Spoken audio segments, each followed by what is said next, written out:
नमस्कार दोस्तों, मैं हूं शेफ और आप देख रहे हैं एजुकेशन हब।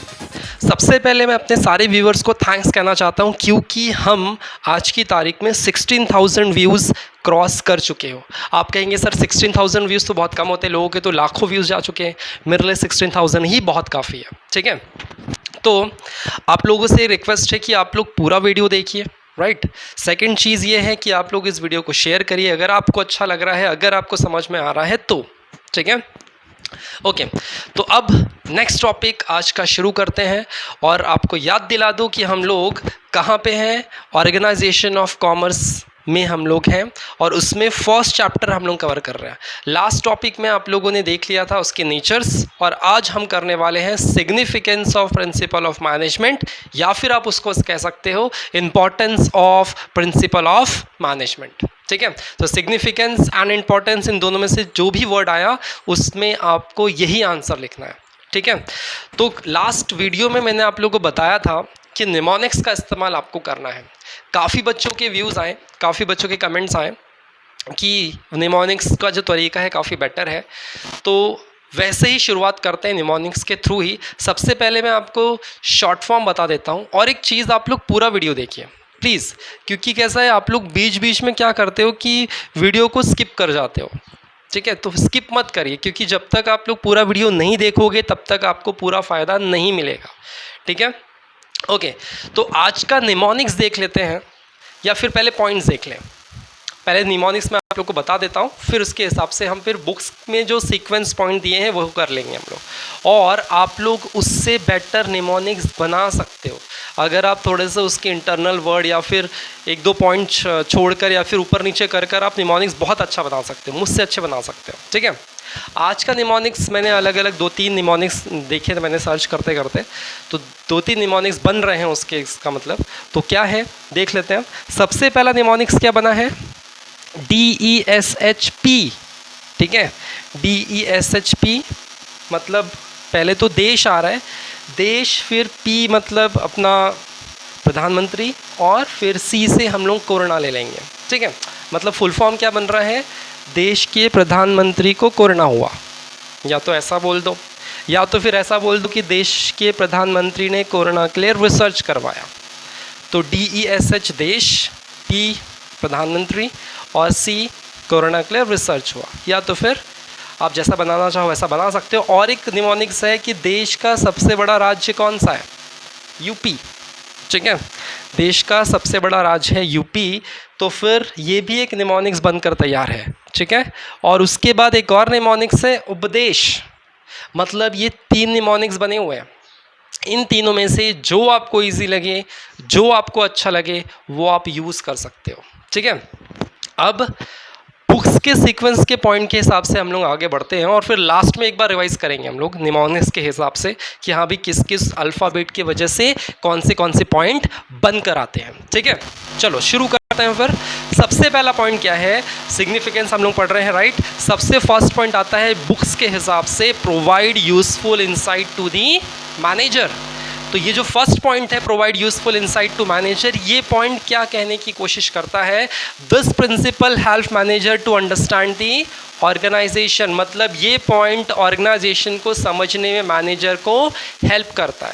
और क्या, ऑफ कोर्स, अच्छा, इस प्रिंसिपल के हिसाब से ये है कि मैनेजर अपने सिचुएशंस और प्रॉब्लम को आसानी से समझ सकता है इस प्रिंसिपल को फॉलो करते हुए। मतलब ये प्रिंसिपल यूज़फुल है मैनेजर के लिए कि इंटरनल जो प्रॉब्लम्स आती हैं उसको हम इजीली समझ सकते हैं। तो इसमें पहला कीवर्ड क्या आएगा, सिचुएशन एंड प्रॉब्लम, ठीक है। मतलब manager, this principle help to the manager for understanding situations and problem of the company, ठीक है। मतलब ये कीवर्ड की वजह से आपको ये सेंटेंस बनाना आना चाहिए, right. It further help manager to find out the solution to the problem and handle situation. मतलब प्रॉब्लम को फाइंड आउट करना और उससे रिलेटेड सॉल्यूशन भी प्रोवाइड करना, ये भी ये प्रिंसिपल इसमें हेल्प करने वाला है। And management principle are outcome of the experience of various professional people.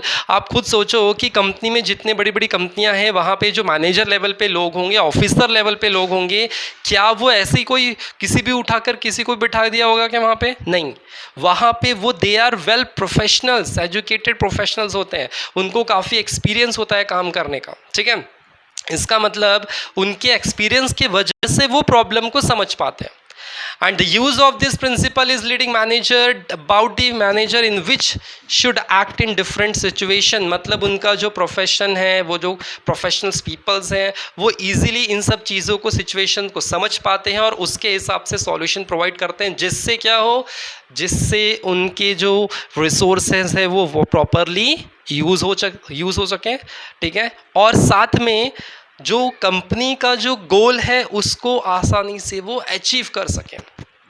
तो ये था पूरा पॉइंट। अब इसमें पिन पॉइंट मतलब आपके कीवर्ड्स क्या हैं। पहला कीवर्ड मैंने क्या बताया, सिचुएशंस एंड प्रॉब्लम। ठीक है, तो सिचुएशन और प्रॉब्लम को समझने में कौन सा प्रिंसिपल, ये प्रिंसिपल हेल्प कर रहा है। किसको हेल्प कर रहा है? मैनेजर को हेल्प कर रहा है। दूसरा क्या बताया कि दिस मैनेजमेंट प्रिंसिपल मतलब means this management people are well qualified professional peoples, they have lots of experience. मतलब सेकेंड आपका कीवर्ड क्या है, experience of various professional peoples, and they have lots of experience regarding the working conditions, regarding the find out the problems of the company। and of course third point इसमें क्या आ रहा है, इससे क्या होगा, मतलब इस प्रिंसिपल से फ़ायदा क्या होगा, इस प्रिंसिपल से फ़ायदा ये होगा कि हमारे रिसोर्सेज बहुत अच्छे से यूज़ होंगे और कंपनी का जो गोल है हम उसको आसानी से अचीव कर सकते हैं। ठीक है, तो फर्स्ट प्रिंसिपल, उसके कीवर्ड्स आपको बता दिए, उसको लिखो और अच्छे से पॉइंट्स बना दो। राइट, सेकंड पॉइंट पे चलते हैं। सेकंड पॉइंट क्या कहता है, helpful in efficient utilisation of resources. Company के लिए रिसोर्सेज क्या है, कंपनी के लिए resources, there are two types of resources. Resources में दो टाइप से, पहला रिसोर्सेज कौन सा, physical resources, second resources human resources. तो ये जो दोनों रिसोर्सेज हैं ये कंपनी के लिए काफ़ी इंपॉर्टेंट है, क्योंकि इसी के वजह से कंपनी का काम चलता है। ठीक है, तो फिजिकल रिसोर्सेज मतलब क्या, अब देखो कीवर्ड यही है, physical resources and human resources. Physical resources मतलब मटेरियल, मशीन, मनी। ठीक है, मतलब फिजिकली जो भी फिक्स एसेट्स होते हैं जिसमें कैश भी इंक्लूड है, वो सब फिजिकल आपके रिसोर्सेज हुए। और ह्यूमन रिसोर्सेज में मैन पावर मतलब वर्कर्स, मैनेजर, एचआर डिपार्टमेंट, वो सारे आपके किस में आ जाएंगे, ह्यूमन रिसोर्सेज में। ठीक है, ओके, तो there are two types of resources. First keyword आपका यही रहेगा। सेकंड क्या आ रहा है, the basic function of management to make proper balance. मतलब हमें इन रिसोर्सेज में प्रॉपर बैलेंस और ऑप्टिमम यूज़ करना पड़ेगा, नहीं तो क्या होगा, हमारे रिसोर्सेज वेस्ट हो जाएंगे। मतलब ऐसा नहीं कि कंपनी ऐसा नहीं करेगी कि हमने बहुत सारी मशीनरी खरीद ली, हमने बहुत सारे वर्करों को रख लिया, ऐसा नहीं है। ये रिसोर्सेज हमारे लिए इंपॉर्टेंट तो हैं, लेकिन हमें उतना ही यूज़ करना है जितना ये ज़रूरी है, ऑप्टिमम यूज़। तो क्या है second point, keyword optimum use and control. मतलब इसमें proper balance and optimum use and control. तो फर्स्ट क्या आया, फर्स्ट कीवर्ड क्या बताया आप लोगों को, there are two types of resources, first one is physical and second one is human resources. और दूसरा पॉइंट क्या आ रहा है, proper balance between this two resources. ठीक है, और क्यों बैलेंस करना है, for putting up optimum use and control. ठीक है, okay, while maintaining discipline and healthy working environment, management always use techniques and principle। मतलब बहुत सारे तरह के डिसिप्लिन्स, बहुत सारे तरीके की tools, techniques, rules, regulation company अपने बिजनेस को चलाने के लिए यूज़ करती है। ठीक है, चाहे क्यों यूज़ कर रहे हैं, ये सब पॉइंट में क्या है एग्जैक्टली मेजर फोकस, रिसोर्सेज को हमें प्रॉपरली यूज़ करना है, रिसोर्सेज को हमें वेस्ट होने नहीं देना है। इसलिए हम अलग अलग तरीके को इस्तेमाल कर कर हम रिसोर्सेज को सेव करना चाहते हैं। जितना कम रिसोर्सेज में अच्छा काम होगा उतना ज़्यादा कंपनी ग्रोथ करेगी, उतना ज़्यादा कंपनी का फ़ायदा होगा, और ऑफ कोर्स कंपनी का प्रॉफिट बढ़ेगा तो एम्प्लॉय की सैलरी भी बढ़ेगी। तो यहाँ पे रिसोर्सेज को बचाना बहुत ज़रूरी है। और एग्जाम्पल आ रहा है आपका क्या, standard tools and machine help to increase the supply और क्वालिटी, क्वांटिटी, प्रोडक्टिविटी। मतलब स्टैंडर्ड टूल्स एंड मशीन आपको यूज़ करना है। ऐसा नहीं कि आप पुराने ज़माने का मशीन, पुराने ज़माने की टेक्नोलॉजी यूज़ कर रहे थे। मतलब थर्ड कीवर्ड आपका स्टैंडर्ड टूल्स एंड मशीन आपको वहाँ पे लेना है, और इसमें लिखना है कि हमें लेटेस्ट टेक्नोलॉजी यूज़ करके कम से कम रिसोर्सेज का इस्तेमाल कर कर हमें अच्छी प्रोडक्टिविटी देनी है, ठीक है, और जिससे क्या हो, ह्यूमन रिसोर्सेज में भी हेल्प मिले। अब अच्छी टेक्नोलॉजी होती तो हमारा काम भी तो आसान होगा ना, वर्कर का काम भी आसान होगा, नहीं तो फिर उसको घंटों लग जाएंगे काम करने में। तो सेकंड पॉइंट हमको क्या समझाना चाहता है एग्जैक्टली, सेकंड पॉइंट हमको ये समझाना चाहता है कि यूटिलाइजेशन ऑफ रिसोर्सेज को हमें प्रॉपरली यूज़ करना है, रिसोर्सेज को प्रॉपरली यूज़ करना, और कैसे, कम कीमत पर। तो वहाँ पे 3 कीवर्ड आप क्या है, पहला क्या, टाइप्स ऑफ रिसोर्सेज है पहले, फिजिकल एंड ह्यूमन, फिर उसके बाद क्या बताया, प्रॉपर बैलेंस, ठीक है, फॉर ऑप्टिमम यूज़।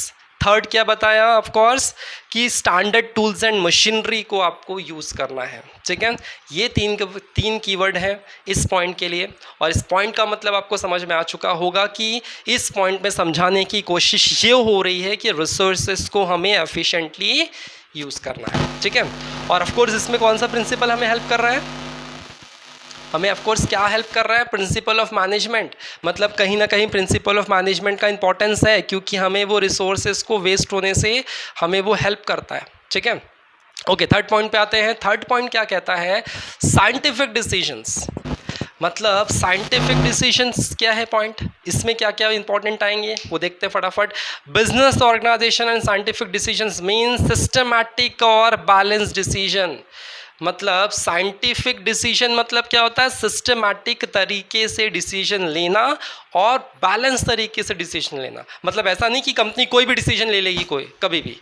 एंड इसमें कौन हेल्प करने वाला है हमें, प्रिंसिपल ऑफ मैनेजमेंट, तभी तो इनकी इंपॉर्टेंस है।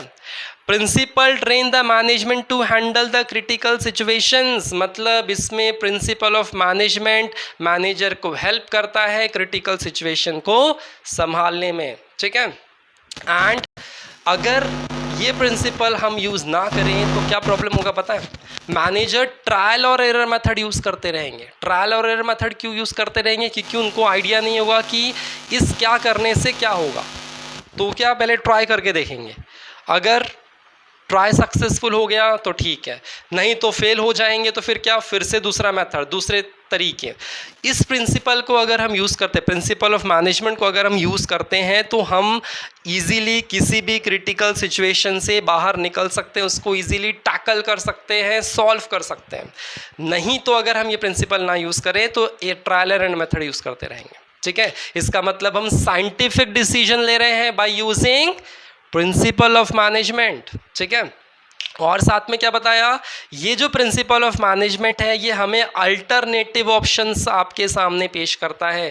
मतलब इसमें इस पॉइंट को समझाने के लिए उन्होंने कितने कीवर्ड्स यूज़ किए हैं, सिस्टमैटिक और बैलेंस डिसीजन, ठीक है, और क्रिटिकल सिचुएशंस, एंड थर्ड क्या आया, अल्टरनेटिव ऑप्शंस। मतलब इसमें 3 कीवर्ड। और ये पॉइंट क्या समझाना चाहता है एग्जैक्टली, कि प्रिंसिपल ऑफ मैनेजमेंट का इस्तेमाल कर कर आप साइंटिफिक तरीके से डिसीजन लो, और कुछ नहीं, ठीक है।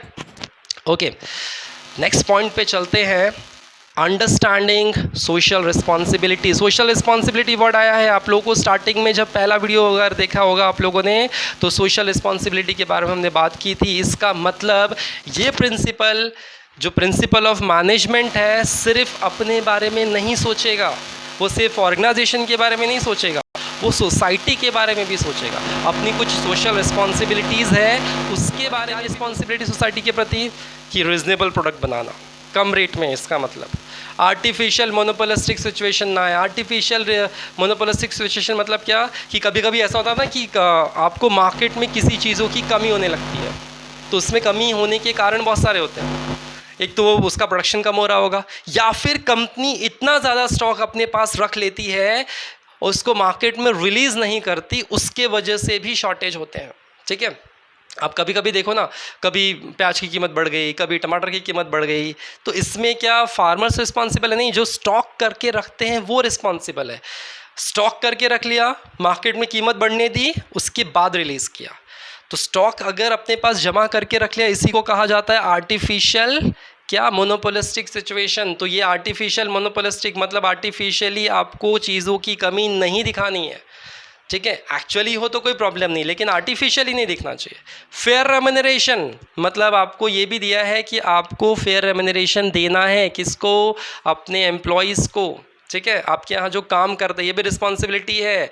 वर्किंग हेल्थी वर्किंग प्लेसेस आपको रखना है, जहाँ पे लोग काम करें वहाँ पे प्रॉपर हेल्थ एनवायरनमेंट हो, वहाँ पे साफ़ सफाई हो, ठीक है। एम्प्लॉय के लिए वहाँ पे सुविधाएं हों, इसका मतलब प्रॉपर टूल्स एंड मशीनरी हो। तो इस पॉइंट में, फोर्थ पॉइंट में एग्जैक्टली अगर आप देखो तो आपको क्या क्या कीवर्ड है।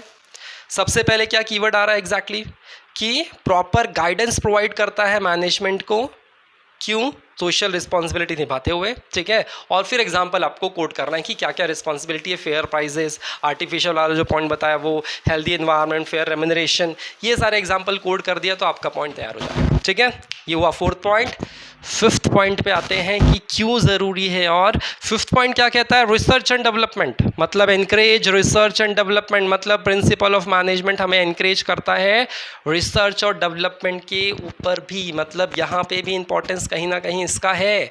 तो principal of management dynamic, their nature goes on changing. Principal of management कैसा है, डायनेमिक इन नेचर। डायनेमिक मतलब चेंजेबल इन नेचर, जैसे जैसे सिचुएशन बदलेगा वैसे वैसे आपको ये प्रिंसिपल को भी बदलना पड़ेगा। And over the year they have developed to suit the current need, मतलब अब आप देखो धीरे धीरे एनवायरनमेंट बहुत बदलते जा रहा है, तो उसके नीड के हिसाब से हमें इस प्रिंसिपल को मॉडिफाई करना होगा। And management adopt new trends at working place, management को क्या करना होगा, नए तरीके अपनाने पड़ेंगे, पुराने तरीके छोड़ने पड़ेंगे, ठीक है। तो ये प्रिंसिपल हमें क्या समझा रहा है, ये प्रिंसिपल हमको ये समझाने की कोशिश करता है कि प्रिंसिपल ऑफ मैनेजमेंट कैसा है, स्ट्रिक्ट नहीं है, रिजिड नहीं है, they are dynamic in nature, they can be modify according to the situations, according to the बोल सकते हो कि conditions of the countries, right? Okay, this guidelines help to make comparison with expected outcome and management can modify the principle। देखो बार बार वही आ रहा है कि जब हम मॉडिफाई करते हैं तो हम एक एक्सपेक्टेड रिजल्ट चाहते हैं, तो हम एक्सपेक्टेड रिजल्ट को ध्यान में रखकर हम अपने प्रिंसिपल ऑफ मैनेजमेंट को बदल सकते हैं, चेंज कर सकते हैं। And this can be help by giving proper training, proper training आपको देनी पड़ेगी रिसर्च एंड डेवलपमेंट के लिए, ठीक है। And research and development always work on finding new technique. Research and development से फ़ायदा क्या होता है, आपको नए नए टेक्निक्स आपके पास आते हैं, नए नए टेक्निक्स आप सीखते हो for finance, for production, for marketing, for human resources. मतलब आपको रिसर्च हर जगह करना होगा, प्रोडक्शन करने के लिए नए रिसर्च करने पड़ेंगे, ह्यूमन रिसोर्स को संभालने के लिए आपको रिसर्च करने पड़ेंगे, प्रोडक्शन के लिए आपको रिसर्च करने पड़ेंगे, मतलब रिसर्च करना पड़ेगा कहीं ना कहीं। इसका मतलब प्रिंसिपल ऑफ मैनेजमेंट हमें यहाँ पे भी हेल्प कर रहा है, उसका कहीं ना कहीं इंपॉर्टेंस तो है ही, ठीक है। ओके, तो यहाँ पे कीवर्ड्स क्या क्या है, of course principle are dynamic in nature, management adopt new trends and management can be modify, ऐसा बोल सकते हो एज पर सिचुएशंस, और एग्जांपल आपको देना है फिर, ठीक है। ओके, नेक्स्ट पॉइंट पे चलते हैं, 6 point, help to coordinate and control. This principle of management can also help to coordinate and control between the organization and outside the organization. Coordination and control करने में हमें ये हेल्प करता है, मतलब कहीं ना कहीं प्रिंसिपल ऑफ मैनेजमेंट का कहीं ना कहीं कोऑर्डिनेशन और कोऑपरेशन में भी हमें काफ़ी हेल्प है, ठीक है। तो इसका पिन पॉइंट क्या होगा, provide guidelines for coordination and control, ये पहला आपका कीवर्ड होगा, ठीक है। इस पे आपको एक सेंटेंस बनाना है। और it is also difficult task for manager to keep control on performance of employees, management of offer suitable system, मतलब आपको अपने मैनेजर को काफ़ी प्रॉब्लम्स आती है अपने एम्प्लॉय की परफॉर्मेंस को सुधारने के लिए, उससे काम करवाने के लिए, तो वहाँ पे कौन हेल्प करेगा, प्रिंसिपल ऑफ मैनेजमेंट, ठीक है। मतलब ये सूटेबल गाइडलाइंस प्रोवाइड करेगा जिसको अपनाकर हम अपने प्रॉब्लम को सॉल्व कर सकते हैं, अपनी एम्प्लॉय की एफिशिएंसी को बढ़ा सकते हैं, ठीक है। तो यहाँ पे 2 पिन पॉइंट्स आ रहे हैं, कीवर्ड्स आ रहे हैं। इसका मतलब पहला क्या, guidelines for coordination and control, and second क्या आ रहा है, offer suitable system for controlling there employees efficiencies या फिर इंक्रीज देयर एफिशिएंसीज, ठीक है। ओके, 7 पॉइंट क्या आ रहा है, नेक्स्ट पॉइंट आता है डेवलप्ड ऑब्जेक्टिव अप्रोच। मतलब कहीं ना कहीं ये प्रिंसिपल एक ऑब्जेक्टिव अप्रोच को अपनाता है। मतलब आप इस प्रिंसिपल को अपनाओ तो आपके जो भी मोटिव होंगे, जो भी ऑब्जेक्टिव होंगे, जो कंपनी के ऑब्जेक्टिव होंगे, वो कंप्लीट होंगे। इसीलिए इसको कहा गया है कि ये ऑब्जेक्टिव को ध्यान में रखकर ही ये प्रिंसिपल्स बनते हैं कहीं ना कहीं। ठीक है, manager identify the business opportunity and root causes of the problem in correct manner and can provide appropriate solution.